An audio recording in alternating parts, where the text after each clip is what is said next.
Ladies and gentlemen, this is ML Ya.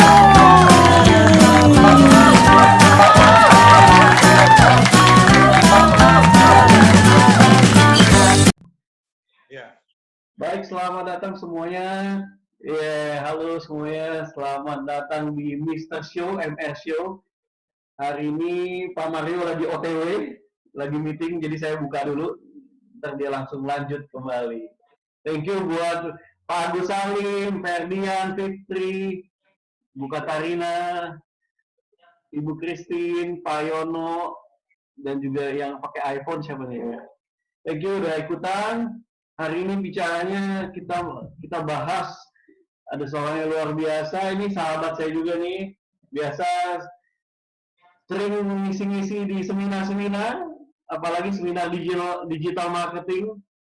Ya, jadi ini kesempatan kita untuk bagaimana berbisnis dan bertahan di masa pandemi COVID-19 ini. Nah, kita sambut Bapak Frans Budi Panata. Halo Pak Frans. Halo Pak Ruby. Yes, thank you nih Pak Frans. Sudah meluangkan waktu sharing. My pleasure, my pleasure. Yes, Pak Frans ini mendapat gelar juga Best CFO. Ya Pak ya, tahun 2016 ya Pak kalau salah Pak? 2013 dan 2017. Oh iya, 2 tahun ya Pak ya, mantap. Oke, kita langsung mulai aja ya Pak Frans ya. Silakan, waktu dan tempat, Pak Frans akan sharing. Oke, jadi saya tadi sudah mulai bahwa karena corona virus ini yang menjadi pandemi global ya, mengakibatkan cara kita beroperasi dan sebagainya itu harus menyesuaikan dengan kondisi yang dimana kita tidak bisa keluar rumah kecuali pakai masker, dan oleh karenanya pola jualan kita, pola hidup kita itu harus menyesuaikan dengan kondisi seperti ini. Saya mau mulai dengan satu pendapat dari beberapa ekonom expert ya, termasuk dari Bill Gates yang mengatakan bahwa pandemi ini tidak akan berakhir hingga vaksin ditemukan, which is 18 bulan dari sekarang, which is kira-kira September 2021 ya, next year.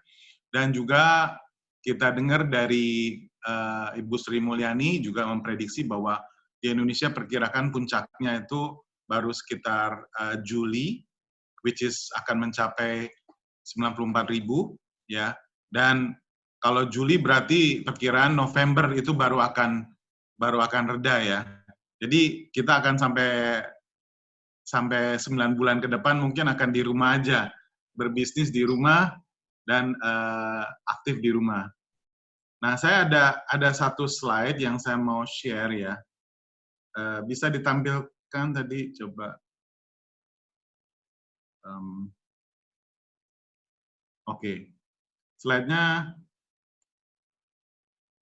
bisa ditampilkan, coba. Oke, jadi saya akan sharing tentang bagaimana mindset digital itu ya.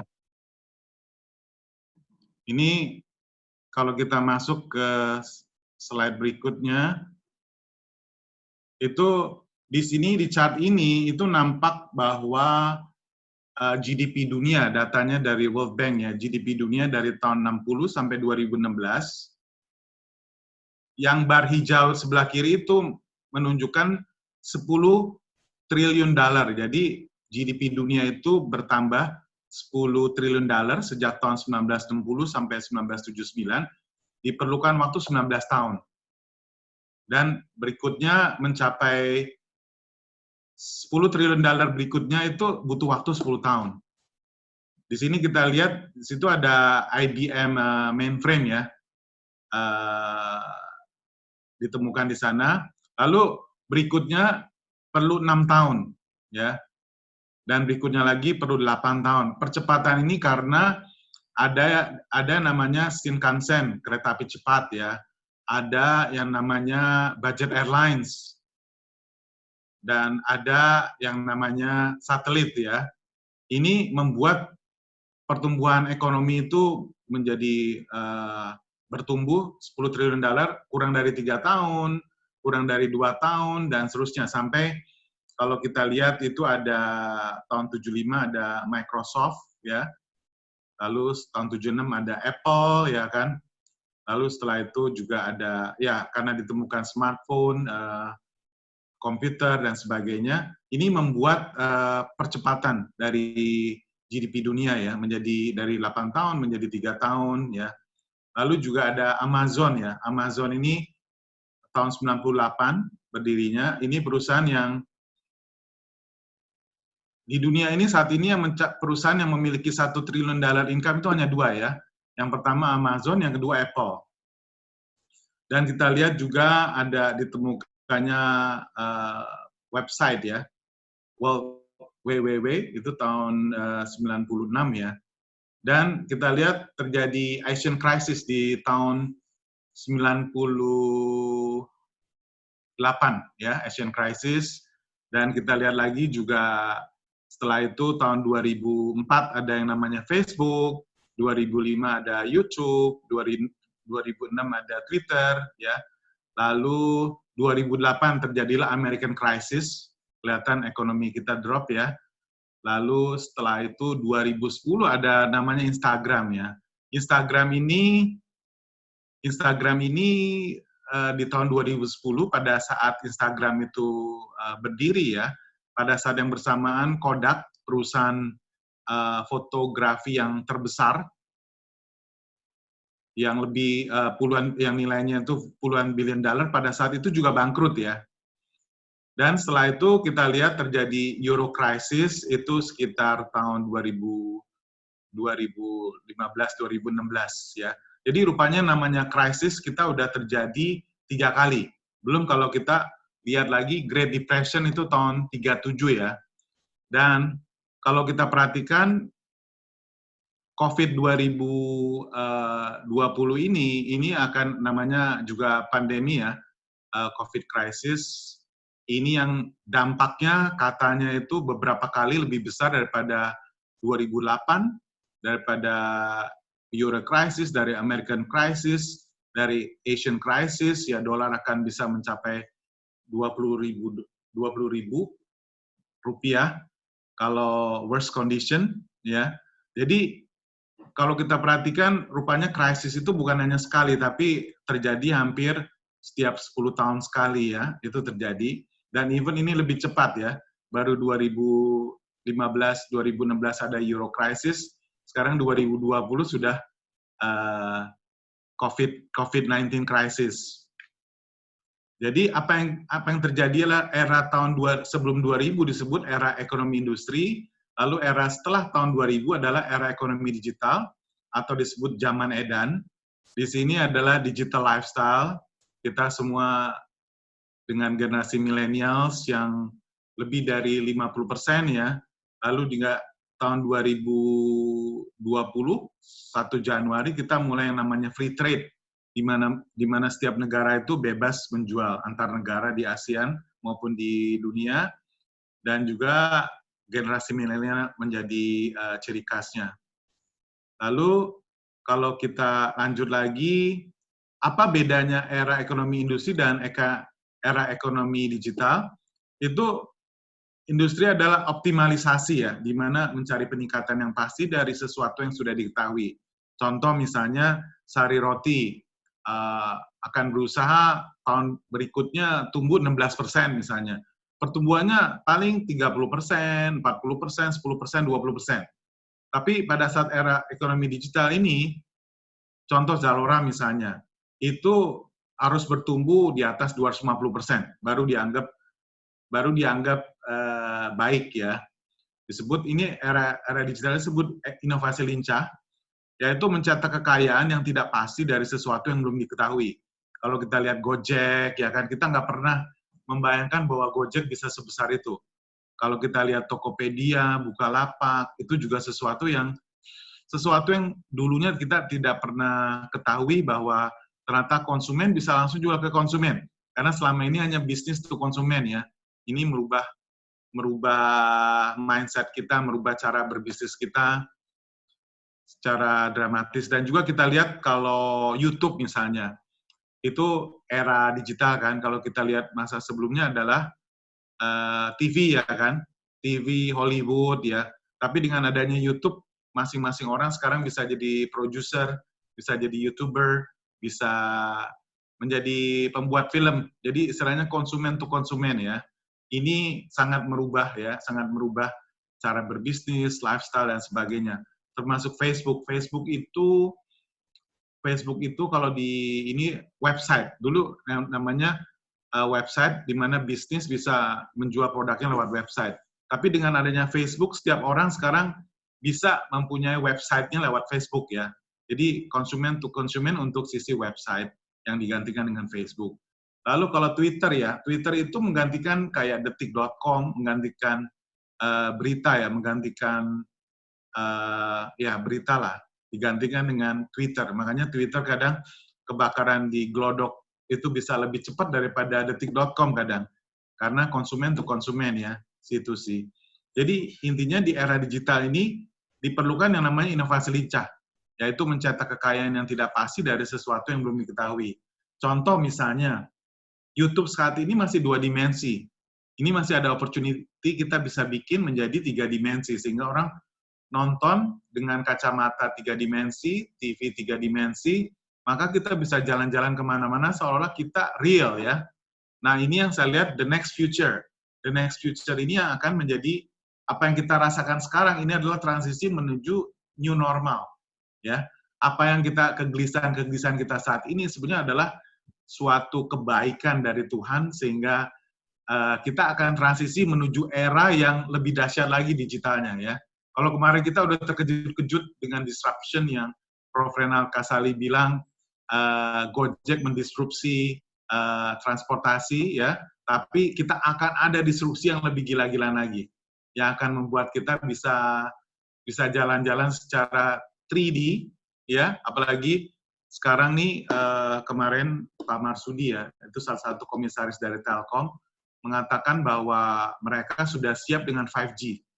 Artinya kita akan lebih cepat lagi dalam beronline RIA dan mobil digital once 5G ini siap-siaplah akan ada yang namanya mobil jalan sendiri. Siap-siaplah para drivers itu akan kehilangan profesi ya dengan adanya mobil digital dan juga para travel agent dan sebagainya itu akan terjadi disrupsi yang lebih dahsyat lagi di mana orang bisa jalan-jalan ke Paris, bisa berasa di pesawat terbang, bisa berasa di restoran, bisa berasa seperti real, seperti apa adanya. Jadi yang pergi cukup tour leadernya aja, Anda bisa di rumah masing-masing, tapi Anda bisa merasakan seolah-olah Anda terbang bersama mereka ya, ke Swiss, ke Belanda, dan sebagainya. Dan itu membuat biaya traveling bisa lebih murah ya. Tapi Anda bisa merasakan seolah-olah Anda bisa di sana persis. Ya. Nah ini yang menurut saya sesuatu yang di satu sisi ini tidak menyenangkan karena seperti musibah, tapi saya yakin di sisi lain ini ada suatu kebaikan yang membuat kita kaget di awal, ya. Tapi kalau kita udah biasa, lama-lama biasa. Kita lama-lama biasa belajar online, ya kita biasa belanja online, kita biasa berkomunikasi online dan sebagainya. Ini kita hanya shock sesaat. Mungkin sebulan kita kaget, 2 bulan kita kaget, 3 bulan kita kaget. Lama-lama setelah itu biasa di rumah aja, biasa seperti ini gitu loh. Ya, jadi kita harus membiasakan dan harus menerima lah. Kita nggak mau terima juga nggak bisa kalau kita pun nggak mau terima kan. Itu kita akan stres sendiri ya. Jadi ya kita nikmati aja karena ini adalah the new normal. Once kita terbiasa akan menjadi. Saya ingat Pak Budi itu punya anak di San Francisco, dia telepon papanya, dia terkaget-kaget, "Pak, saya kaget, pesen taksi, nggak ada supirnya ya." Dia kaget sekali ya. Pertama kaget, kedua kaget, lama-lama biasa. Biasa itu naik taksi, tidak naik Grab itu, tidak ada supirnya. Itu biasa gitu ya kan. Kita juga seperti itu. Nanti lama-lama biasa tuh di rumah aja, biasa tuh hanya jalan kaki keliling kompleks dengan masker dan sebagainya. Jadi ini adalah suatu peluang sebenarnya mencetak kekayaan yang tidak pasti ya. Tadi seperti saya bilang bahwa siapa yang jago di bidang digital, teknologi ya, bagaimana kita bisa bikin rumah dengan 3D printing dengan orang yang sangat sedikit ya, bagaimana kita bisa, ya itulah semuanya dengan teknologi ya. Bagaimana kita belanja ke toko dengan virtual reality. Jadi setiap orang tidak perlu jalan ke toko, cukup pilih barangnya yang mana, lalu barang diantar ke rumah, ya kan? Jadi ini adalah sesuatu yang menurut saya sangat menarik, yang menanti kita ya, kalau bagi orang yang optimis akan seperti itu, dan juga bagi orang yang futuris ya, dia udah bisa melihat tuh, contoh seperti Bill Gates. Ini nggak akan sebentar ini 18 bulan. Jadi bagi Anda yang harus bayar gaji karyawan banyak, dan karyawan yang nggak ada kerjaan, Anda harus siap-siap. Jadi kita punya masa 3 bulan, itu survival. Kita survive dengan cash flow yang ada, survive dengan penguasaan diri, penguasaan kesehatan, dan sebagainya. Setelah itu, 3 bulan berikutnya kita harus preparing, kita harus siapin mau kemana nih, kita harus siapin keahlian kita, bisnis kita, keluarga kita, ya kan. Jadi 3 bulan berikutnya adalah preparing, katakanlah sampai Juni ini kita survival, lalu setelah itu Juli adalah kalau kita mau prepare untuk kedepannya kita mau bagaimana ya. Lalu setelah itu adalah 3 bulan berikutnya adalah masa eksekusi, di mana apa yang kita prepare itu kita jalankan ya, kita lakukan. Di sini kita lihat ada istilah seku ya. Seku itu artinya ada istilah VUCA ya. VUCA artinya volatile ya. S itu stable. Jadi nanti kita lihat S itu stable, V itu VUCA, I itu expected, ya U itu uncertain, tidak pasti, C itu kompleks, C itu juga kompleks, U yang pertama itu understandable, A itu ambiguous ya. Ambiguous artinya ilmu pengetahuan yang kita udah ketahui menjadi tidak relevan lagi. Jadi kita lihat bahwa optimalisasi hanya peningkatan yang dari sesuatu sudah diketahui, dan inovasi lincah mencetak kekayaan yang tidak pasti dari sesuatu yang belum diketahui, ya. Lalu kalau kita lihat ya, karakter-karakter kita itu harus bagaimana ya. Di sini kita lihat ya, pada era industri itu stable, alon-alon asal kelakon, sendiri juga nggak apa-apa. Kita contoh ini tiger ya. Tiger pada saat memburu mangsanya, dia itu kadang mengamati selama beberapa jam, kadang bisa 30 menit, 15 menit ya. Dia benar-benar perlu persiapan ya. Tapi kalau di era volatile itu di mana era cepat sekali berubah ya. Itu buruan ya, kolaborasi. Artinya era di mana kita harus berkolaborasi, kita nggak boleh bermusuhan lagi. Kalau dulu di masa lalu kita community leader, kita bermusuhan dengan si A, dengan community leader yang lain dan sebagainya, era digital ini kita nggak boleh musuhan lagi. Ini era cinta kasih, ini adalah era di mana kita harus memakai hati, kita harus menyampingkan ego kita harus membuang ego kita sedalam-dalamnya, di mana kita harus eranya giving, eranya loving, eranya caring, eranya forgiving, dan sebagainya ya. Ini adalah menurut saya momen yang sangat baik dari Tuhan untuk kita menjadi manusia yang lebih baik lagi, menjadi manusia yang bisa bekerja sama dengan orang lain, ya. Dan di situ lambangnya adalah cheetah. Cheetah adalah binatang yang tercepat di muka bumi, yang bisa lari dengan kecepatan 105 km, dan ini adalah hewan yang bisa berburu itu beramai-ramai. Dia bisa berburu tidak hanya sendiri, tapi bersama teman-temannya, dan dia itu adalah hewan yang dengan kecepatan tinggi, begitu kijangnya belok, ya pada saat kecepatan 80 km kijangnya belok, dia tuh bisa belok dengan punggungnya dan kakinya dan ekornya, itu dia bisa berbelok 90 derajat tanpa kecelakaan. Itu artinya lincah sekali ya. Jadi nggak pakai lama, nggak pakai nunggu ya, itu langsung belok cepet ya. Kalau nggak, ya kijangnya udah lari dan dia kehilangan targetnya, kehilangan customer-nya, kehilangan buruannya ya. Nah inilah terjadi perubahan situasi. situasi itu yang berubah mengakibatkan karakter kita itu pun harus menyesuaikan kalau kita mau survive. Lalu yang berikutnya adalah expected. Kita udah duga ya kemarin pertumbuhan bisnis kita 10%, ya tahun depan ya mungkin 12%. Kita bisa mengekstrapolasi lah kira-kira ya pertumbuhannya plus minus sekitar itu ya. Tetapi kalau di era digital ini adalah uncertain ya. Ini adalah kesempatan Anda untuk bereksperimen. Di sini ada lambang hewan hamster ya. Hewan hamster itu ini menggantikan simpanse.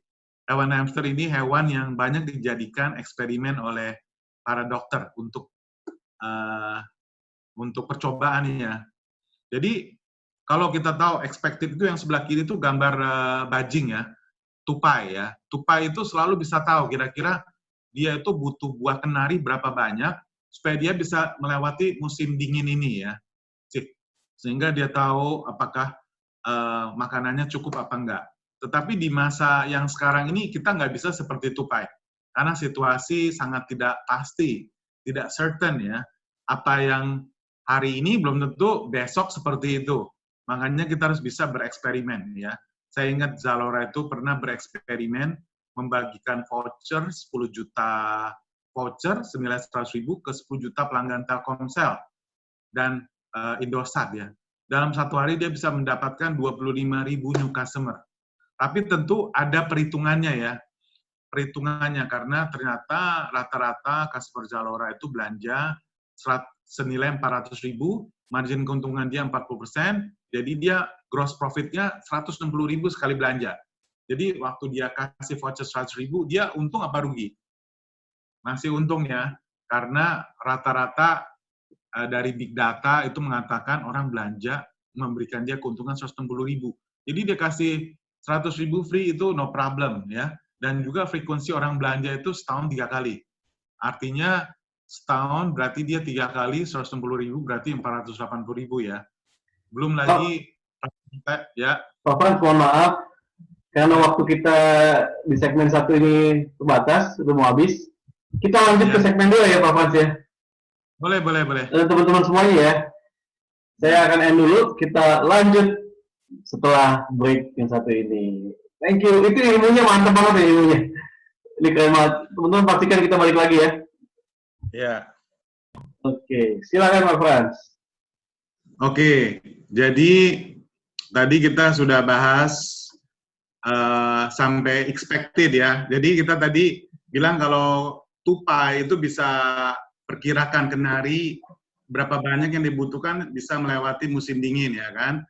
Lalu kita juga tadi belajar sekarang ini situasinya uncertain sehingga hamster ya bereksperimen lah. Artinya tadi contoh seperti Zalora. Zalora bereksperimen bagaimana caranya saya bisa bertumbuh mendapatkan new customer dengan sangat cepat. Tadi dia bereksperimen. Dia membagikan voucher 100.000 ke 10 juta pelanggan Telkomsel, tapi dia sudah hitung bahwa satu pelanggan kasih dia profit 160.000 rata-rata. Dari big datanya, dari jutaan orang yang belanja, rata-rata belanja 400.000. Artinya dengan margin 40%, dia dapat keuntungan 160.000. Jadi kalau dia kasih voucher 100.000, dan dia bisa mendapatkan jutaan atau puluhan ribu customer, itu dia nggak rugi, karena profitnya masih lebih tinggi, apalagi frekuensinya orang setahun belanja 3 kali. Jadi gross profit dia dapat 160.000 kali 3, 480.000. Lalu kalau dia pelanggannya itu usia 18 tahun sampai 35 tahun, berarti kan 17 tahun rentang usianya, lifespan-nya. Let's say 15 tahun lah, 15 tahun kali 500.000, karena tadi 160.000 kali 3 kali belanja, 480, kita buletin 500.000 kali 15, maka 7,5 juta ya. Jadi dengan satu customer menghasilkan dia seumur hidupnya 7,5 juta. Jadi kalau dia spend, customer acquisition-nya itu kurang lebih 200.000. Satu, dari kasih voucher, activation cost-nya itu 100.000, lalu 100.000 lagi dia pakai Facebook Pixel, dia pakai Google Ads, dan sebagainya. Itu satu customer 100.000 untuk mendapatkan customer, acquisition customer cost-nya, lalu untuk activation-nya, voucher-nya 100.000. Nah, akibatnya total 200.000, tapi dengan 200.000 yang dia spend, dia itu akan mendapatkan 7,5 juta per customer-nya. Jadi artinya bagaimana dia bisa mendapatkan menjadi 2 juta customer ya dalam waktu singkat. Nah itu dia kolaborasi, dia kerjasama dengan Telkomsel tanpa membayar, karena Telkomsel juga harusnya bayar let's say 300 rupiah, tetapi karena ini cara mengakuisisi customer dibandingkan Excel misalnya, supaya customer Excel pindah ke Telkomsel, dia kasih nilai value 100.000 dari Zalora. Nah ini kan kasih value ya, kasih value ke customer, dia kolaborasi ya kan, dan kurang lebih seperti itu, sehingga akibatnya Zalora mendapat tanpa membayar ke Telkomsel maupun Indosat, tidak membayar 1 rupiah pun, tapi dia dapat customer baru ya, termasuk kerjasama dengan kartu kredit, BII misalnya, punya 1,5 juta customer, tapi dia kasih voucher bagi pembelanja Zalora, dapat voucher 100.000, dikirim ke 1,5 juta credit card customers ya, BII misalnya. Sehingga akibatnya Zalora dapetin new customer baru yang punya kartu kredit gitu kan. Nah itulah bereksperimen. Makanya jangan heran Zalora dalam waktu singkat mencapai omset 1 triliun dalam waktu sekitar 4 tahunan ya, 4-5 tahun, dan dia bisa break even ya. Itu karena itu bereksperimen, kolaborasi ya kan, kerjasama dengan selebriti. Waktu itu menjadikan Meridiana sebagai brand ambassador. Kita sempat manggil Pak Mario Teguh ya kan, kita undang Raditya Dika, kita undang Luna Maya dan sebagainya, karena mereka adalah influencer-influencer yang followernya banyak sekali ya. Nah itulah cara-cara bereksperimen di era digital ini. Terus berikutnya kompleks ya. Seringkali di era industri itu kita berpikir masalahnya sudah benar, sehingga solusinya tinggal terus diperbaiki ya. Tapi kadang belum tentu masalahnya itu, bisa jadi masalahnya bukan itu ya. Bisa jadi sekarang masalahnya sudah berbeda ya. Jadi di era industri adalah benarkah masalahnya itu ya kan? Bisa jadi masalahnya nggak itu. Contoh misalnya, kenapa sales turun ya kan? Sekarang kan kita tahu karena corona orang nggak bisa keluar dan sebagainya. Contoh lah, misalnya gini, banyak orang bilang bahwa kenapa industri retail yang offline itu kalah dibandingkan pertumbuhannya dibandingkan yang online. Ada yang berpikir karena digital itu canggih dan sebagainya, itu bisa benarnya. Karena customer berubah, ya customer-nya kebanyakan milenial ya. Terus tapi juga nggak kalah pentingnya adalah customer experience. Kenapa Dep Store itu bisa kalah? Karena customer experience-nya. Karena seperti di Zalora misalnya, bisa dikembalikan sampai 30 hari. Ya kan, lalu quality-nya dipastikan, lalu promonya, diskonnya ya, lalu delivery-nya cepat, bisa hitungan 24 jam sudah sampai gitu kan. Jadi kepuasan customer itulah yang membuat digital itu menjadi disukai, bukan karena digital itself ya, tapi karena banyak hal lain laginya, karena ada promonya, diskonnya, karena service-nya, karena payment option-nya, karena produknya bagus, dan sebagainya. Jadi, itu yang dimaksud kompleks. Jadi, kita berpikir kadang digital itu hanya karena platform. Tidak, tapi ada faktor lain ya, kepuasan pelanggannya ya. Terus yang berikutnya adalah, kalau di masa era industri itu understandable. Pertahankan selama mungkin, karena apa yang pengetahuan yang selama ini dipelajari semua bisa dipahami ya. Tapi di era sekarang itu menjadi ambiguous, menjadi pengetahuan yang dulu kita miliki itu menjadi tidak relevan lagi. Apa yang kita pikir benar saat yang lalu, sekarang itu menjadi belum tentu benar lagi karena situasinya sudah berubah ya. Jadi ini perlu skill-skill baru di sini ya. Di sini kita bisa lihat ya, dari segi kompleks ya. Kompleks itu adalah tantangannya. Jadi kalau kita bicara volatile, uncertain, complex, ambiguous, itu kita bicara environment, kita bicara tantangan ya. Tapi untuk menghadapi tantangan seperti itu, pertama tadi mindset-nya harus dirubah. Tadi makanya ada contoh tiger, ada contoh cheetah. Nah, ini kalau dari segi kompleks ini ada mindset conqueror, mindset penakluk ya. Seperti zaman perang dulu ya, Napoleon Bonaparte, Genghis Khan dan sebagainya itu penakluk ya. Lalu explorer itu maksudnya apa? Itu mindset seorang yang pengembara. Dia itu berusaha keluar mencari kesempatan-kesempatan baru, memahami hal-hal baru. Nah, di sini skill set yang dibutuhkan ya, pada saat conqueror mindset, dia itu cukup dengan sistem development, dengan keteraturan, dengan kejelasan, dengan SOP ya. Itu yang disebut autopilot ya. Pada saat bisnis di era industri itu bisa autopilot. Tapi di era digital ini autopilot perlu ada adjustment, ada yang namanya design thinking ya. Thinking for the future ini apa sih sebenarnya? Contoh seperti tadi saya bilang, YouTube yang sekarang relevan bisa jadi next year itu akan harus ada 3D-nya. Karena orang nggak bisa kemana-mana. Orang mau jalan-jalan, orang mau merasakan suasananya seperti di Prancis, bukan hanya seperti gambar gunung, gambar itu oke, bagus sih ya, tapi orang pengen dia berada di dalamnya. Itu kan thinking yang baru ya, design thinking ya. Nah, oleh karenanya diperlukan nilai-nilai baru, belief baru, yaitu perlu keberanian merubah yang ada sekarang ya kan, kemampuan berempati. Kan kita memahami orang-orang nggak bisa keluar rumah, bagaimana mereka bisa keluar rumah tanpa keluar rumah, ya kan? Walaupun hanya dalam bentuk pikiran, karena pikiran kita itu kan sebenarnya seperti chipsnya komputer aja sebenarnya, hanya seperti program. Mata kita itu melihat gambar, dimasukin ke chips, dan itu menimbulkan suatu perasaan kan. Sebenarnya ini juga bisa disimulasikan, makanya virtual reality nanti bisa membantu para travel agent, ya nanti kita nggak usah jalan ke Swiss lagi, tapi kita bisa merasa seperti di dalam pesawat, bisa merasa seperti di atas pegunungan itu sendiri, ya kan? Nah, itulah situasi saat ini, di mana skill set yang baru yang dibutuhkan, juga value dan nilai-nilainya itu berbeda.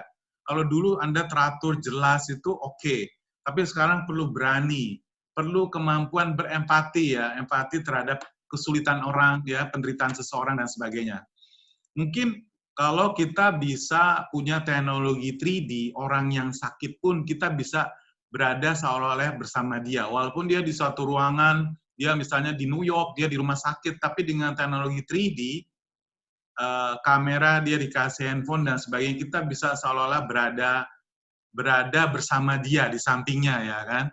Nah, inilah sesuatu yang kita harus pakai empati kita, imajinasi kita. Ini yang disebut Albert Einstein itu, imajinasi lebih penting dari ilmu pengetahuan, ya. Kalau di era industri ilmu pengetahuan oke lah, tapi era sekarang ini eranya imajinasi ya. Oke. Lalu kalau di tadi yang sebelah kiri ada Seku tadi yang stable ya. Di era yang pelan-pelan asal kelakon ya kan.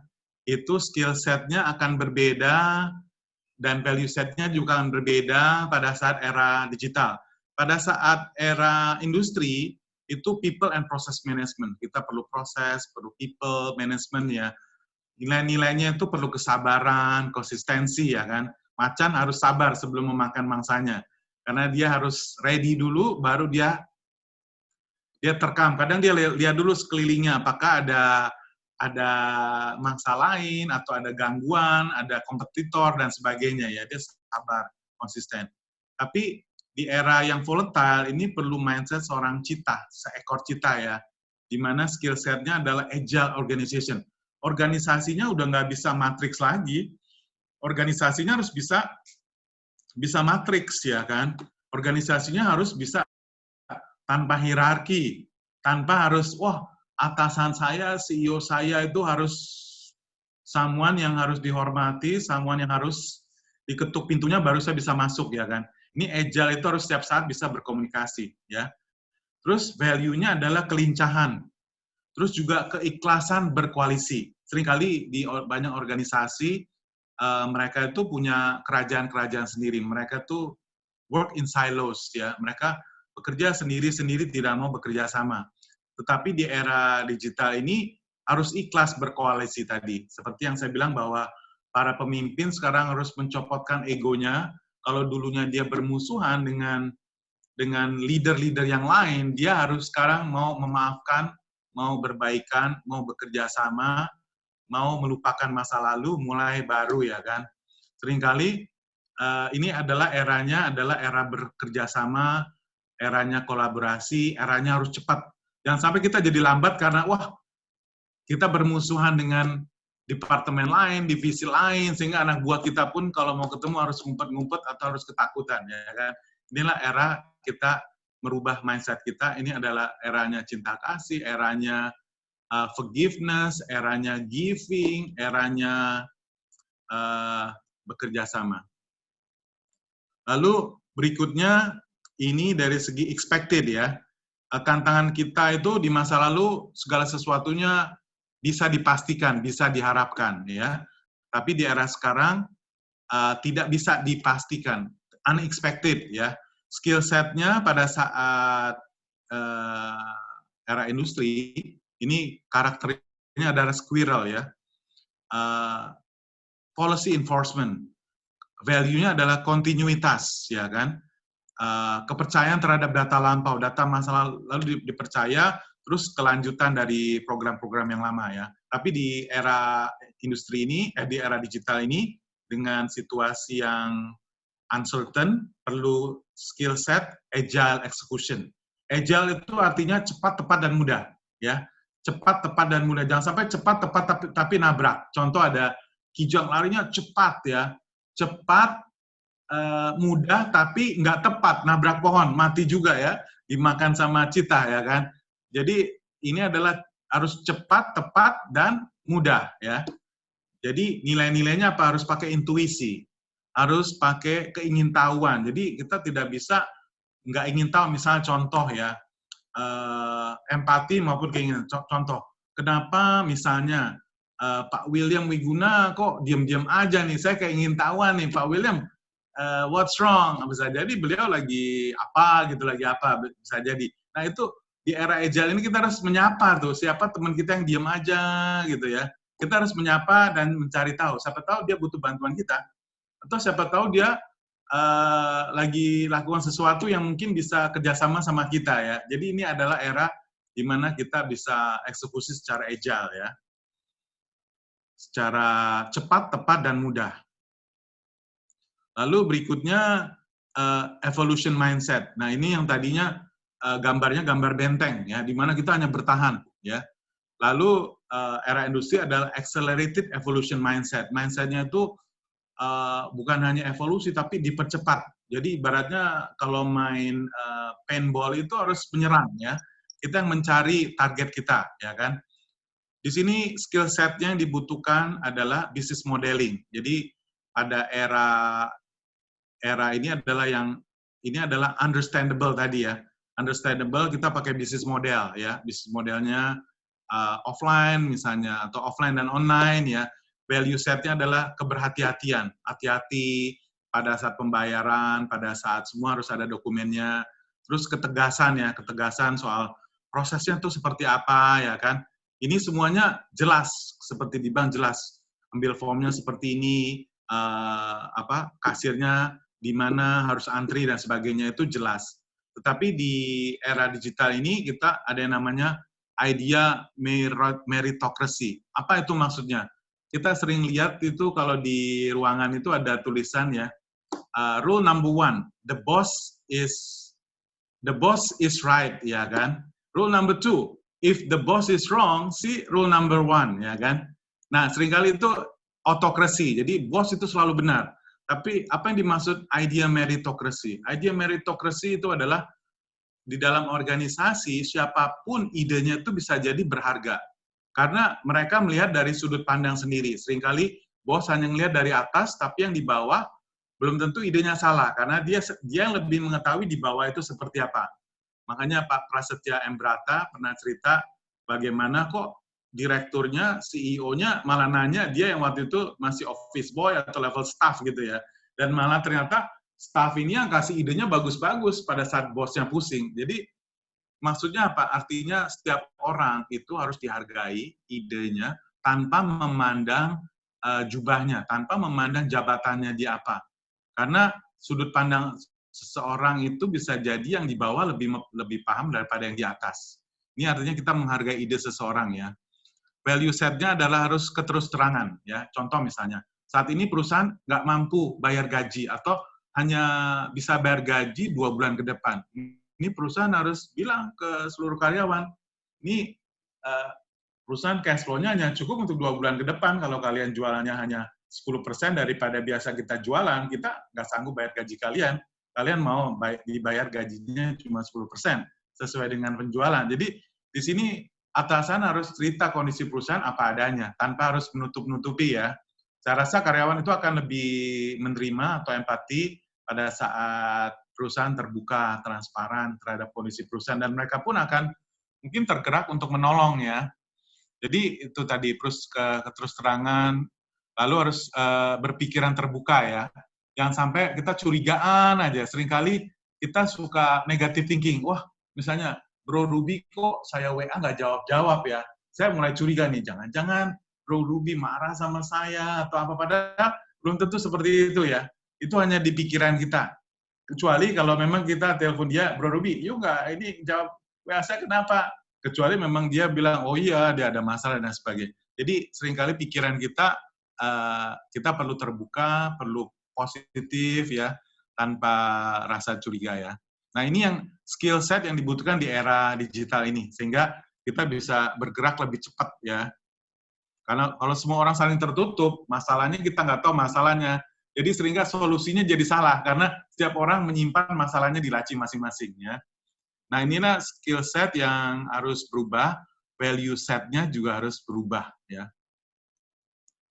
Jadi intinya adalah manage by head, lead by heart.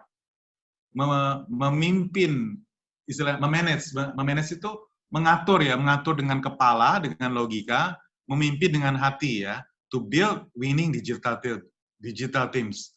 Saya kebetulan partner di Andrew Tani Consulting. Pak Andrew Tani adalah konsultan Indonesia itu yang paling mahal di Indonesia lah. Jadi kalau bandingannya itu McKinsey lah, kalau luar negeri itu McKinsey.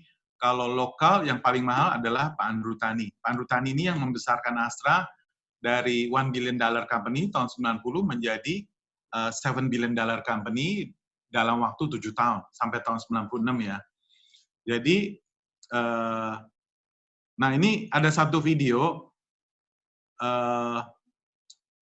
kita lihat. Saya nggak tahu nih suaranya muncul apa enggak ini.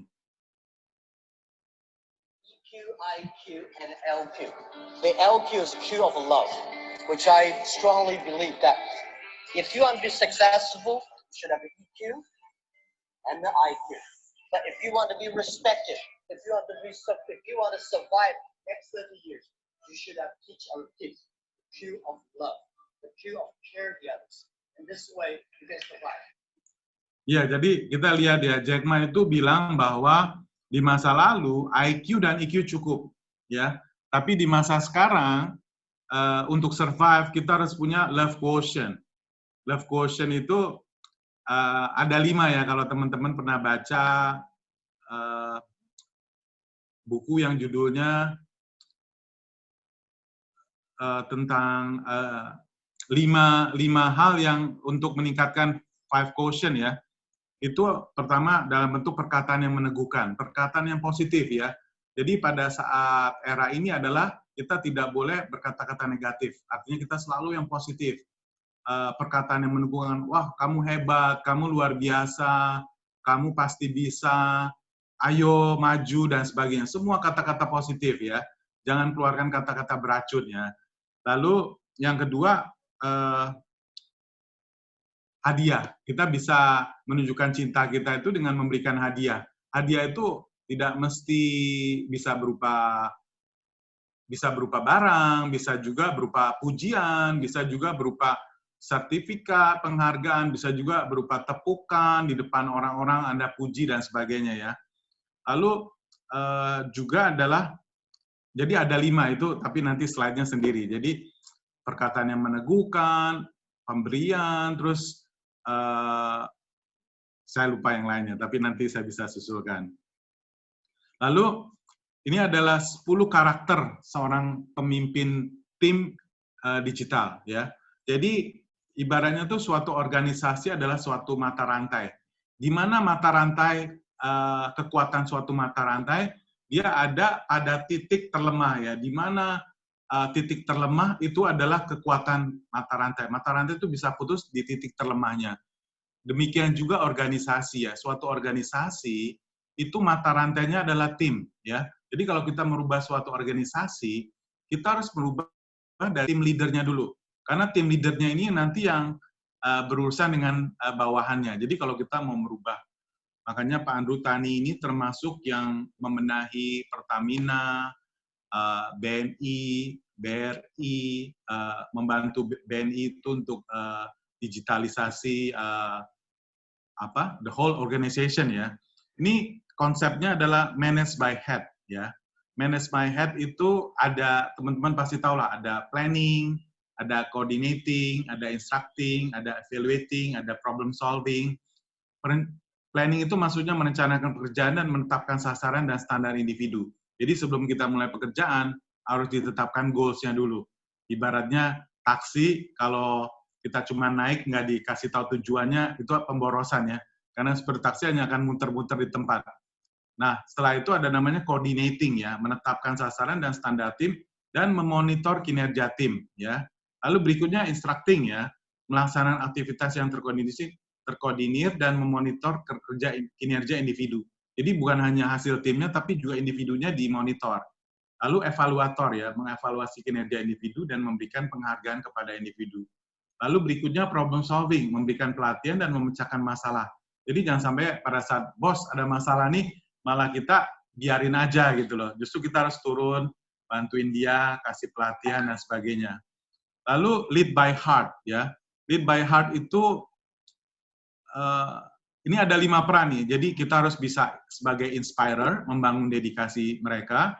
Kita juga harus bisa sebagai motivator, menggalang kohesi, membangun semangat mereka. Jangan sampai kita pikir, tugas motivator ini tugasnya Pak Andri Wongso, tugasnya Pak Tung Desem. Enggak juga, tapi setiap tim harus bisa jadi motivator, ya. Setiap leader harus bisa memotivasi timnya. Terus yang berikutnya, mendorong dan membimbing, ya. Jangan sampai kita berpikir, ini mah tugasnya Coach Tom, tugasnya Coach Yudi, dan sebagainya. Enggak, justru kita sebagai pemimpin harus bisa mendorong dan bimbing tim kita untuk mencapai hasil yang mereka inginkan. Lalu berikutnya juga bisa sebagai katalis, ya. Katalis itu menghargai dan mengapresiasi, ya. Menghargai dan mengapresiasi timnya pada saat mereka mencapai suatu prestasi. Terus yang terakhir juga menjadi mentor, ya. Mengembangkan karakter dan kompetensi mereka. Kita mentoring. Di mana letak kesulitan kamu? Jadi mentor mau turun ke bawah, mau memahami masalahnya. Jadi sebenarnya materinya itu dalam sekali, termasuk ada 38 best practice, ya. 38 best practice itu dari sisi managing head ada 20 habits, ya, 20 habits yang harus dilakukan. Contoh misalnya, apakah pimpinan Anda melakukan meeting secara berkala misalnya? Nah, setiap leader itu dinilai oleh bawahannya dan bonusnya itu akan bisa hangus atau jadi apa ya? Jadi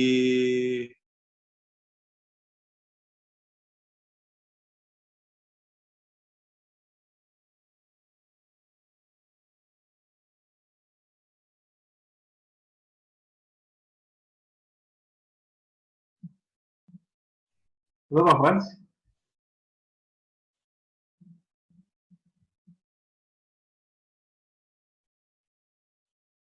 Mungkin sinyalnya beliau lagi jelek.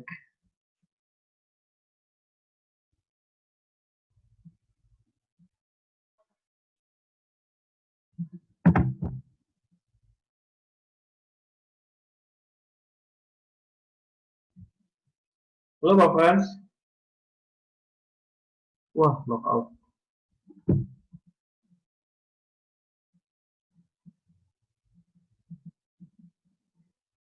Bro Ruby? Ya, kembali Pak Frans. Putus ya? Putus tadi, iya. Putus ya? Iya, putus. Oh, tapi semua yang lain nggak apa-apa ya, update ya? Update, iya.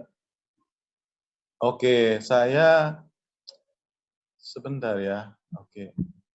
Oke, layar masih bisa kelihatan? Screen-nya nggak ada. Kalau layar Pak Fans ngomong Layarnya- bisa. Oke, saya harus. Oh, sebentar. Berarti Zoom saya putus di sini nih. Sorry.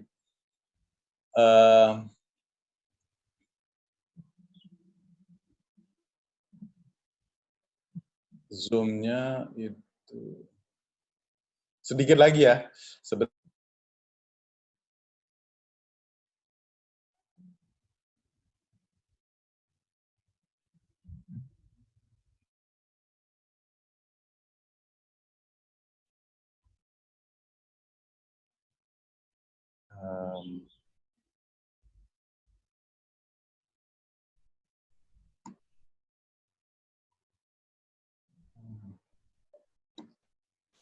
Oke. Masih ada berapa lama waktu, Bro Ruby? 10 menit Pak Fans.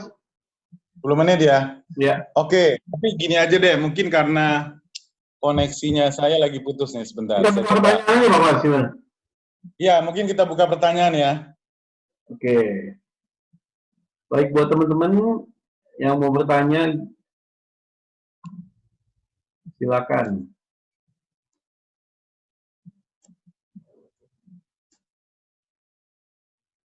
Pak Fans, Ya. kalau lihat gini, kesimpulannya apa yang harus teman-teman lakukan nih Pak?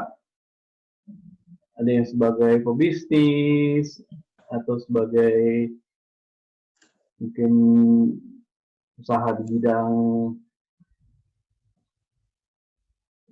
digital dan lain-lain gitu, atau karyawan. Iya, kenapa? Bagaimana untuk menghadapi kondisi ini Pak Fans? Oke. Dari segi karyawan, tadi pertanyaan Bro Ruby dari sisi mana? Ada dua sisi lah, sisi karyawan dan juga entrepreneur. Oke. Sambil saya berusaha. Dari sisi karyawan maupun entrepreneur ya. Dari sisi karyawan itu belajarlah untuk bisa membantu perusahaan dengan memahami sisi digital, walaupun Anda bisa jadi Anda itu bagian penjualan atau Anda pun bagian keuangan dan sebagainya, tetapi di sini adalah membantu perusahaan secara bersama-sama, membantu perusahaan untuk meningkatkan penjualan. Contoh ya, kebetulan cici saya itu salah satu direksi dari Sogo, Seibu, dan sebagainya. Beliau itu pimpinan di sana, tapi even beliau ikut bantu jualin di, misalnya contoh, beliau bantu jualin kursi pijat ya, yang promo dari harga 50 juta jadi 23 juta misalnya. Itu ke WhatsApp dari teman-temannya yang satu kompleks dan sebagainya, dan ternyata akhirnya beliau itu bisa jualan sampai 10 unit kursi ini ya, kursi pijatnya itu. Artinya siapapun di dalam organisasi harus membantu menjualkan produk perusahaan lewat WhatsApp, lewat Instagram, lewat sosial media, Facebook dan sebagainya ya. Artinya beban perusahaan itu menjadi beban bersama, karena pada saat perusahaan tidak punya income, otomatis itu jadi beban bersama. Jadi intinya bagaimana kita bisa bantu perusahaan melewati masa-masa sulit ini. Itu salah satunya. Ya. Lalu Ya, intinya itulah. Jadi intinya berusaha membantu perusahaan, membantu atasan kita, karena atasan kita maupun business owner pasti akan pusing. Nah, ini perlu dibantu oleh karyawan. Sebaliknya bagi para business owner, apa yang bisa dilakukan, dia harus mencari mentor atau coach yang jagoan di bidang digital. Bagaimana bisnisnya bisa merubah bisnis modelnya kalau tadinya hanya offline misalnya. Oh, kalau gitu misalnya Sogo, Seibu dan sebagainya misalnya. Oh, kalau gitu dia harus kerjasama dengan top 10 YouTuber, bekerja sama dengan selebritis, bekerja sama dengan blogger untuk sistem bagi hasil misalnya. Lalu bagaimana produknya bisa bekerja sama dengan TV misalnya. Tapi yang tadi itu kerjasamanya dengan bagi hasil ya misalnya.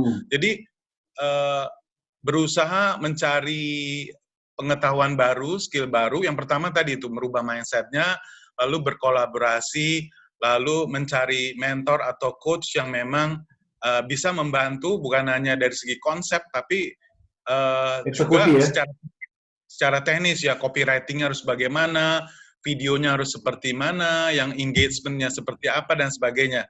Jadi sekarang kemampuan digital itu sangat-sangat diperlukan. Jadi ada 2 skill yang dibutuhkan. Pertama kemampuan digital, yang kedua leadership. Leadership adalah kemampuan ini tadi, manage by head and lead by heart. Pada saat karyawan kesulitan harus diteleponin.